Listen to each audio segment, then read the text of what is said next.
सलाम। और प्रभु का ने ये मुझे आदर दिया, इस योग्य समझा। पादरी साहब हमेशा कहते हैं कि वरिष्ठ, लेकिन मैं इनकी बात बड़ी कर रहा हूँ कि हम लोग कोई वरिष्ठ नहीं, हम प्रभु के सामने, प्रभु के समक्ष बहुत ही एक छोटे से उसके खादिम, उसके दास, उसके सेवक, जो उसकी सेवा को वो प्रभु का धन्यवाद हो कि इतनी बड़ी सेवा को हम जैसे छोटे दास से वो अपना कार्य करा रहा है। ये परमेश्वर की महिमा है। इसमें मेरे प्रयोग मनुष्यों की महिमा नहीं है, केवल परमेश्वर की महिमा है। वो हमको अपने सेवा और अपने प्रचार के लिए इस्तेमाल कर रहा है, क्योंकि बाइबल में लिखा हुआ है यदि मनुष्य चुप रहे तो पत्थर चिल्ला। मेरे प्रियो, जो आप लोगों ने मेरा स्वागत किया उसके लिए मैं आपका धन्यवाद करता हूँ।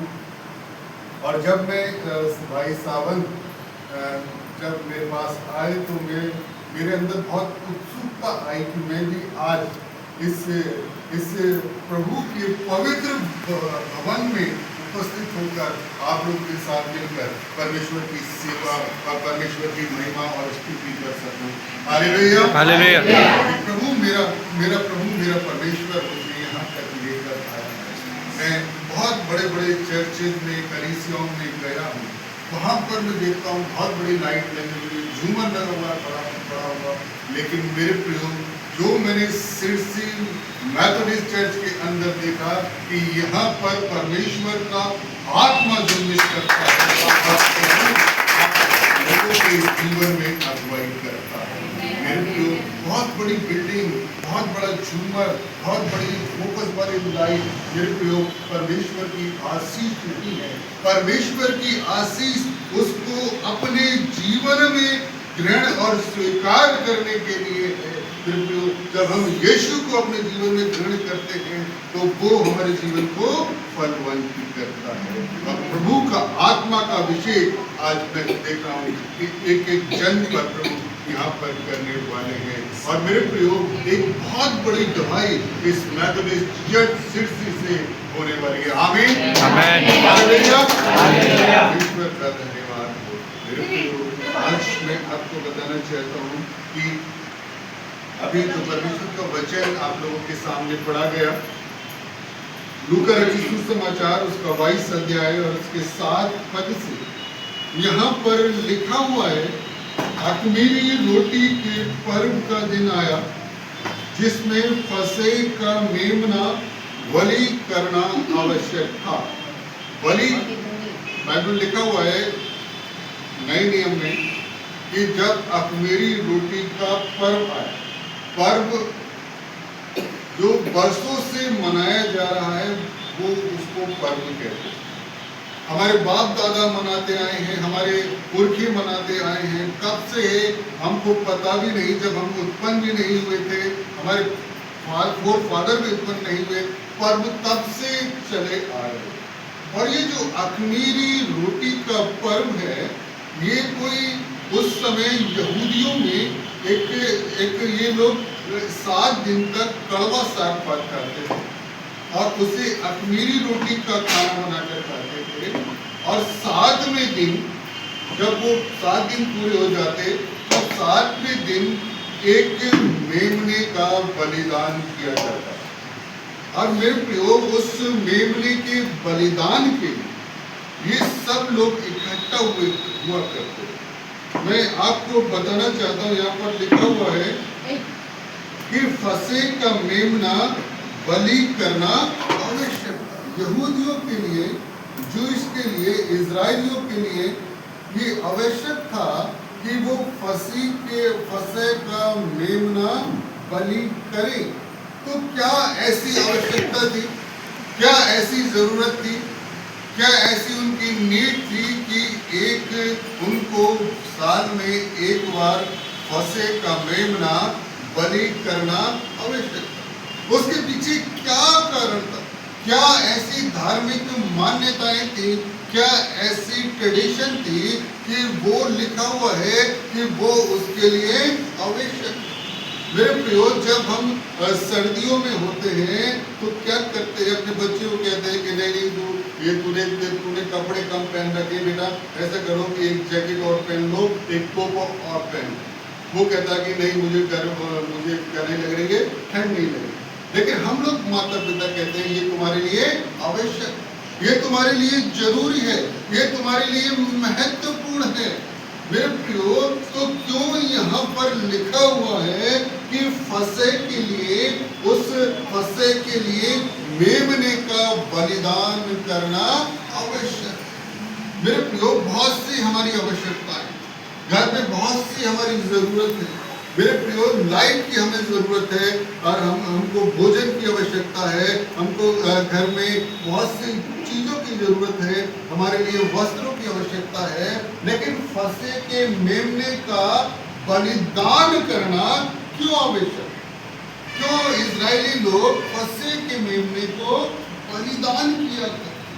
मैं आपको बताना चाहता हूँ, पुराने नियम में जब इजरायली लोग मिस्र की गुलामी में, उनके ऊपर अत्याचार हो रहे थे, उनसे कठिन परिश्रम कराया जा रहा था, तब मूसा के द्वारा परमेश्वर ने उस मिस्र पर 10 विपत्ति पाई, और उन 10 विपत्तियों में जो सबसे आखिरी विपत्ति थी, जो सबसे कठिन विपत्ति थी, उसमें परमेश्वर ने मूसा को कहा था कि तुम अपने घर में एक मेमने का बलिदान कर, हर अपने परिवार में एक मेमने का बलिदान करना, और उस मेमने के लहू की छाप अपने दरवाजे और चौखट पर उसको लगा देना, अलग लगा देना, ताकि जब रात को स्वर्गदूत नंगी तलवार को लेकर आए और जिस घर के चौखट पर वो लहू की छाप नहीं होगी, वो उस घर में प्रवेश कर जाएगा, और चाहे वो पशु का पहलौठा हो या मनुष्य का पहलौठा हो, वो उसको मार डालेगा। तो इस्राएलियों ने क्या किया कि अपने बलिदान करके अपने उसकी लहू की छाप उसके दरवाजों के बाहर लगाई, और स्वर्गदूत जब रात में नंगी तलवार लेकर आया, तो जिस घर में वो लहू की छाप नहीं थी, उस घर में प्रवेश करके उसने पहले को मार डाला। और जिस घर में वो लहू की छाप थी, जिस चौखट में लहू की छाप थी, वो घर क्या रहा? सुरक्षित रहने लगा। और वही परंपरा, वही ट्रेडिशन इजरायली उस विपत्ति को याद करने के लिए कि हम किस प्रकार से मिस्र की गुलामी से निकल आए, मेरे प्रियो, वो हर वर्ष उस महीने में क्या करते थे? एक निष्कलंक मेमने की बलिदान किया करते थे। और मेरे प्रियो, मैं आपको बताना चाहता हूँ, हर एक यहूदी के लिए, हर एक मनुष्य के लिए, हर एक इंसान के लिए आवश्यक था। और आज जो वो बलिदान हमारे लिए हुआ है, आज जो सैक्रिफाइस हमारे लिए हुआ है, वो किसी मेमने का बलिदान नहीं है, वो बलिदान हमारे प्रभु यीशु के लहू। अगर हमारे प्रभु यीशु के लहू की छाप हमारे जीवन में, अगर प्रभु यीशु के लहू से हमने पापों को अपने शुद्ध किया, अगर हमने उसको अपना उद्धार करता स्वीकार किया है, तो मेरे प्रियो, शैतान हमारे जीवन को नष्ट और बर्बाद नहीं कर सकता। वो बीमारी हमको कमजोर नहीं कर सकती, क्योंकि उसको बचाने के लिए हमारा परमेश्वर, हमारा प्रभु यीशु हमारे साथ है। लिखा हुआ है कि उसका जो लहू है वो हमें शुद्ध करता है, हर एक कष्टों से, हर एक बीमारी से, हर एक उस तंगी हालत से जो परमेश्वर शैतान हमारे जीवन में ले आना चाहता है। और इसलिए फसह का पर्व, मेमना का बलिदान करना आवश्यक। अब बलिदान करने की आवश्यकता नहीं है, लेकिन यीशु के लहू की छाप हमारे जीवन में अवश्य होनी चाहिए। यीशु के लहू की छाप हमारे जीवन में अवश्य होनी चाहिए। यूहन्ना 15:11 में लिखा हुआ है, प्रभु यीशु हमारे जीवन को कोई कष्ट में नहीं लेना चाहते। वो ये नहीं चाहते हैं कि हम बर्फ पे खड़े रहे उसे प्रसन्न करने के लिए। प्रभु यीशु मसीह ये नहीं चाहते कि हम भूखे और प्यासे रहे, उस अपने उसे प्रसन्न करने के लिए। यीशु ने कभी नहीं कहा कि तुम इतनी लंबी यात्रा मेरे को प्रसन्न करने के लिए करो तब मैं तुम्हें आशीष दूंगा।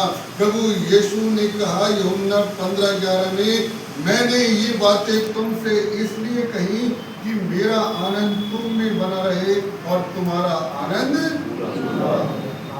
प्रभु यीशु कहते हैं कि मेरा आनंद तुम में बना रहे और तुम्हारा आनंद पूरा। प्रभु यीशु ने कहा कि प्रभु में आनंदित रहो और सदा आनंदित रहो। मेरे प्रभु हमें एक प्रसन्नता की लाइफ देना चाहता है, वो खुशहाल जीवन देना चाहता है। जब उसने आदम और हव्वा को बनाया तो परमेश्वर चाहता तो पहले ही क्या कर देता, आदम और हव्वा को बना देता। उसने मिट्टी का पुतला लिया, उसके नथनों में जीवन का श्वास फूंक दिया। लेकिन आदम को कब बनाया परमेश्वर ने? सबसे कौन से दिन बनाया? सिर्फ से बताइए आपका कैसे है, कौन से दिन बनाया परमेश्वर ने? छठे दिन। शाबाश, वेरी गुड। तो छठवें दिन परमेश्वर ने क्या करा? आदम को बनाया। लेकिन उससे पहले क्या बनाए? पेड़ पौधे, नदियां, फलदार वृक्ष, समुद्र में मछलियां, पृथ्वी पर रहने वाले सारे जीव। लेकिन उनके अंदर, किसी के अंदर जीवन का श्वास नहीं था। जीवन का श्वास केवल आदम के अंदर।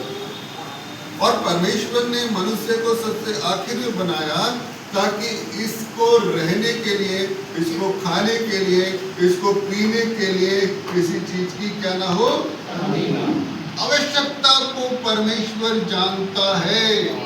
उसने कहा कि मैं तेरे गर्भ में पड़ने से पहले मैं तुझे जानता था और तेरी रचना होने से पहले मैंने तुझे चुन लिया। और इसलिए प्रभु कहते हैं कि मेरा आनंद तुम में बना रहे और तुम्हारा आनंद पूरा हो। दाऊद कहता है कि जब लोगों ने मुझसे कहा कि आओ हम यहोवा के भवन को चले तो मैं आनंदित, मैं खुश हुआ, मैं प्रसन्न हुआ, क्योंकि उसकी उपस्थिति में आनंद की भरपूरी, उसकी उपस्थिति, परमेश्वर की उपस्थिति। आप मोबाइल देखते देखते थक जाओ, आप पिक्चर देखते देखते थक जाओगे, बोर हो जाओ। आप खाना खाते खाते भी थक जाओगे। रोज चिकन नहीं खा सकते आपको, एक बार तो टेस्ट आ गया लेकिन रोज नहीं खा सकते। हमको लगता है कि चिकन में मजा आ गया, चिकन बिरयानी में, लेकिन मेरे प्रियो जो वो तो खाना है, शारीरिक रोटी है, शारीरिक आवश्यकता है। लेकिन जो आनंद की भरपूरी परमेश्वर की निकटता में है, जो आनंद की भरपूरी परमेश्वर की उपस्थिति में है, जो आनंद की भरपूरी मेरे प्रभु की हुजूरी में जब मैं जाता हूँ वो मुझे मिलती है। संसार की किसी चीज में मुझे वो आनंद की भरपूरी हमारा अद्भुत युक्ति करने वाला परमेश्वर हमें वो आनंद देना चाहता है जिसका कभी क्या हो जाता है, वो कभी हमसे छीना नहीं जाएगा। मारते से कहा प्रभु ने, किसने वो उत्तम भाग चुन लिया है मेरे पास बैठकर कि जो इससे कभी भी छीना नहीं जाएगा। मेरे प्रियो, और इसीलिए मेरे प्रियो कि जो परमेश्वर के वचन को सुनते हैं, जो परमेश्वर के कलाम को सुनते हैं, मेरे प्रियो, वो क्या करते हैं? उनके जीवन में आनंद की भरपूरी होता है। नीति वचन उसका 3:34 में लिखा हुआ है कि क्या ही धन्य है वह मनुष्य जो मेरी सुनता है। प्रभु यीशु ने कहा कि मेरी बातें सुनकर जो मानता है वो उस बुद्धिमान मनुष्य के समान ठहरेगा जिसने अपना घर चट्टान पर बनाया, मेघ वर्षा बाढ़ें आई और उसका घर स्थिर रहा। मेरी बातें सुनकर जो नहीं मानता वो उस निर्बुद्धि मनुष्य के समान ठहरेगा जिसने अपना घर बालू पर बनाया। कार्य दोनों करते हैं, लेकिन जो परमेश्वर अगर हमारी ओर है तो हमारा बैरी कौन हो सकता है? मेरे प्रियो, जो प्रभु कहते हैं ये हमारे लिए एक आवश्यक है, हमारे लिए जरूरी है, हमारे लिए महत्वपूर्ण है। परमेश्वर की उपस्थिति, क्योंकि भजनकार कहता है कि प्रभु मैं तुझसे अलग होकर कुछ भी नहीं कर सकता। भजन संहिता मैं अपनी दानचेत में इस बात को बता रहा था, भजन संहिता 119 और 18 पद में लिखा हुआ है, अगर किसी के पास बाइबल है तो पढ़ दे। भजन संहिता 119 और 18 पद में राजा दाऊद क्या प्रार्थना करा? दाऊद की प्रार्थना को मेरी आंखें खोल दे, मेरी आंखें खोल दे कि मैं तेरे व्यवस्था की अद्भुत बातें देख सकूं। कि मैं तेरी व्यवस्था की अद्भुत बातें देख देख सकूं। अब ये कैसी प्रार्थना है? आपने सोचा ये कैसी विचित्र प्रार्थना है? ये दाऊद इजराइल का राजा, गोलियत को मार दिया एक पत्थर से, सब कुछ है इसके पास, सोने चांदी की असरफियां हैं, लेकिन ये परमेश्वर से कितनी विशेष प्रार्थना कर रहा है। ये क्या कह रहा है कि परमेश्वर मेरी आंखें खोल दे ताकि मैं क्या देख सकूं, कि मैं तेरी व्यवस्था की अद्भुत बातों को देख सकूं। क्या दाऊद की आंखें, वो अंधा था? अंधा था दाऊद? नहीं, अंधा नहीं, वो देख सकता था, लेकिन वो कहता है कि मेरी आत्मिक आंखों को खोल दे। जवान बच्चों को हम अक्सर समझाते हैं कि बेटा देखो संसार को कितना खराब टाइम चल रहा है। क्या वो उनकी आंखें नहीं है? वो देख सकते हैं, लेकिन मेरे प्रियो जो चीजें, कुछ वस्तुएं, कुछ ऐसी चीजें होती हैं जो हम नंगी आंखों से नहीं देख सकते, उसके लिए हमें विजडम की आवश्यकता, उससे हमें बुद्धिमत्ता की आवश्यकता। और दाऊद वही प्रार्थना कर रहा है। वो ये नहीं कह रहा कि मुझे एक नौकरी दिलवा देना प्रभु, वो ये नहीं कह रहा कि इस महीने का जरा पैसा कम पड़ रहा है प्रभु, उसको थोड़ा इंतजाम करा दे, कहीं से कर्ज दिला दे और वो कर्ज लेके मैं भाग जाऊंगा।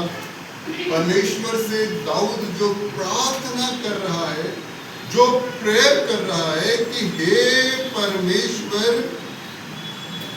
मेरी आंखों को खोल दे ताकि मैं तेरी अद्भुत बातों को देख सकूं। मेरे प्रियो, परमेश्वर चाहता है कि आज हमारी जो स्पिरिचुअल आंखें, आज जो हमारी आध्यात्मिक आंखें हैं, वो खुली रहे, वो खुली रहे, लोग देखते रहे। अपनी स्पिरिचुअल आंखों को हम लोग क्या कर लेते हैं? बंद कर। जब हम घर में अपनी पत्नी से झूठ बोलते हैं, हमको पता है ये गलत।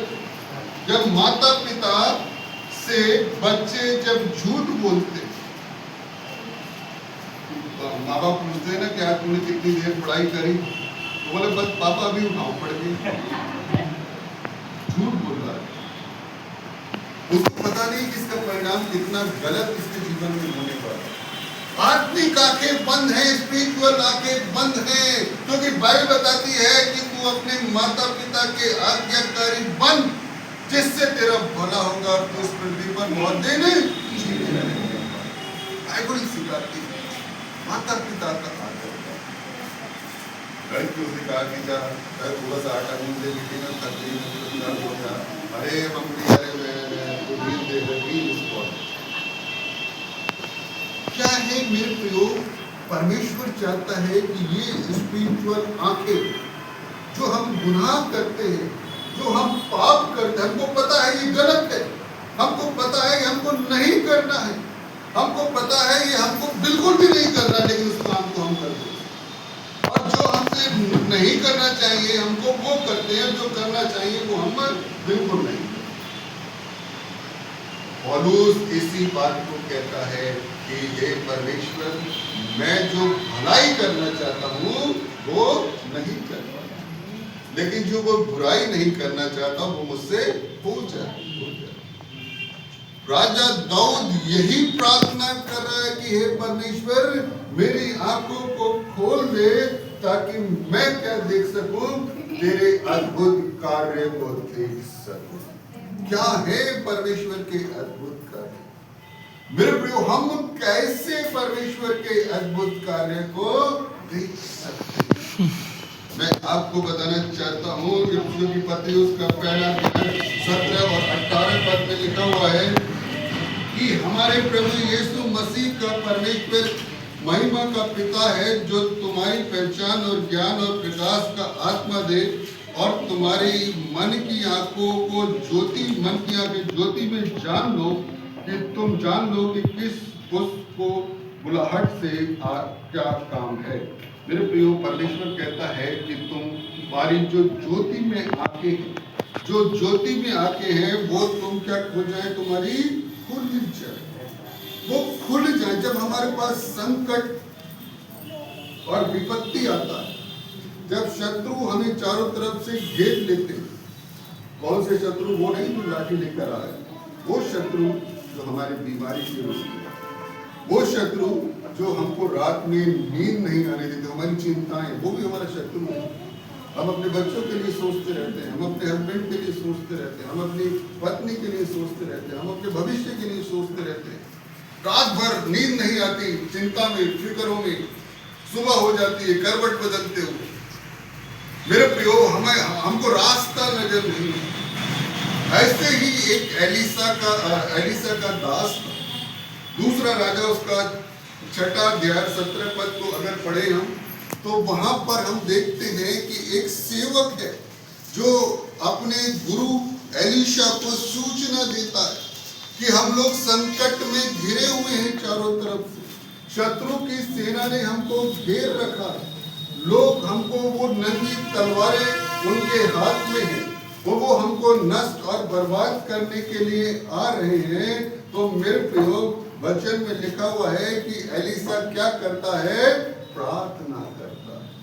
मेरे प्रियो, जब आप संकट में हो, जब आपका शत्रु आपको घेर रहा हो, जब आपको नींद नहीं आ रही हो, जब आपका बच्चा आने में देर से हो जाए, मेरे प्रियो, तो आप प्रार्थना करिए। परमेश्वर आपको दिखा देगा कि आपका परिवार का सदस्य कहां पर सुरक्षित है।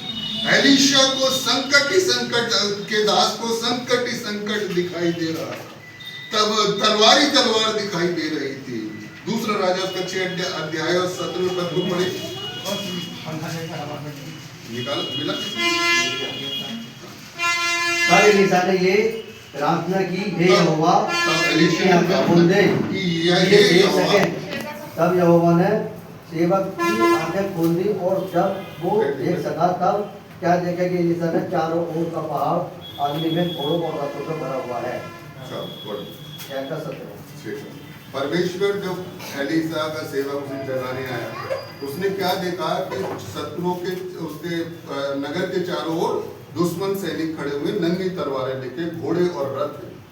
और वो अपने स्वामी को जगाता है कि स्वामी जल्दी से उठ जाए। जो परमेश्वर का दास था, हम लोग मान जाएंगे। सेवक क्या देख रहा है? नंगी तलवारें और अपनी मृत्यु देख रहा है इस शारीरिक आंखों।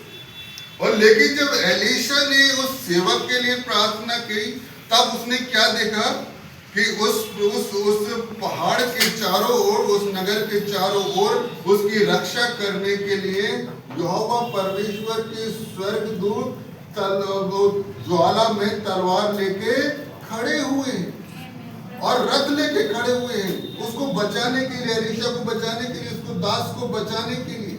अब तक उसे कुछ नहीं दिखाई दे रहा था, लेकिन जब उसने प्रार्थना की, एलीशा ने प्रार्थना की, तो उसका दास साफ साफ देखने लगा कि हमारे ये शत्रु तो हमारे कुछ भी नहीं है, हमारे पास तो स्वर्गदूतों की सेना है। वो तलवार में, उनकी जो तलवार है अग्नि में है, घोड़े और रथों से उनसे अधिक है, वो हमारी रक्षा के लिए खड़े हैं। बाइबल लिखा हुआ है कि जिस प्रकार से यरूशलेम को चारों ओर पहाड़ियां घेरे हुए हैं, वैसे ही तेरे लोगों को तेरे दूत छावनी के बचाएंगे। मेरे भाइयों और बहनों, आज अगर हम किसी तकलीफ में हैं, मेरे प्रियो, कुछ चीज को हमको मार्ग नजर नहीं आ रहा, मेरे प्रियो, परमेश्वर की सामर्थ्य को देखने के लिए, मेरे प्रियो, उससे प्रार्थना करिए, उससे प्रेयर करिए, उससे दुआ करिए, उससे मांगिए, घुटनों के बल आ जाइए मेरे प्रियो, तब आप परमेश्वर की सामर्थ्य को देखने पाएंगे, तब आप परमेश्वर की महिमा को देखने पाएंगे मेरे प्रियो। और जब गोलियत और दाऊद आमने सामने, गोलियत लंबा चौड़ा कवच से ढका हुआ, गोलियत एक छोटा सा लड़का, सारे उसके भाई डर गए, पूरी सेना डर गई। उनको क्या दिखाई दे रहा था? गोलियत की तलवार। लेकिन दाऊद को क्या दिखाई दे रहा था? परमेश्वर की सामर्थ। क्योंकि हमारी निर्बलता में उसकी सामर्थ प्रकट की। दाऊद ने उसकी तलवार नहीं देखी, उसका कवच नहीं देखा, उसका कद काठी नहीं देखी, उसकी दृष्टि तो केवल यहोवा परमेश्वर पर थी। मेरे प्रियो, हमको ये देखने की आवश्यकता नहीं है कि हमारे ऊपर आने वाली संकट कितना बड़ा है। हमको देखने की आवश्यकता है कि हमारा परमेश्वर कितना महान और अद्भुत युक्ति करने वाला है। क्योंकि मेरे प्रियो, वो सब कुछ कर सकता है। वो उसके हुक्म को आंधी और पानी भी मांगती है।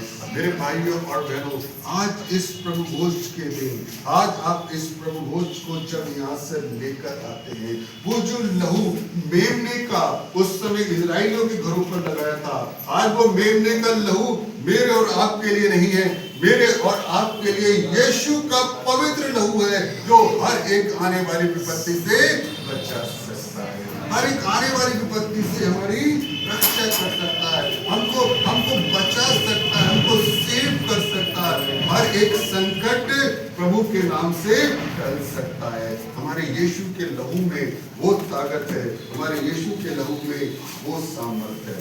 परमेश्वर आप सबको आशीष दे। आमीन।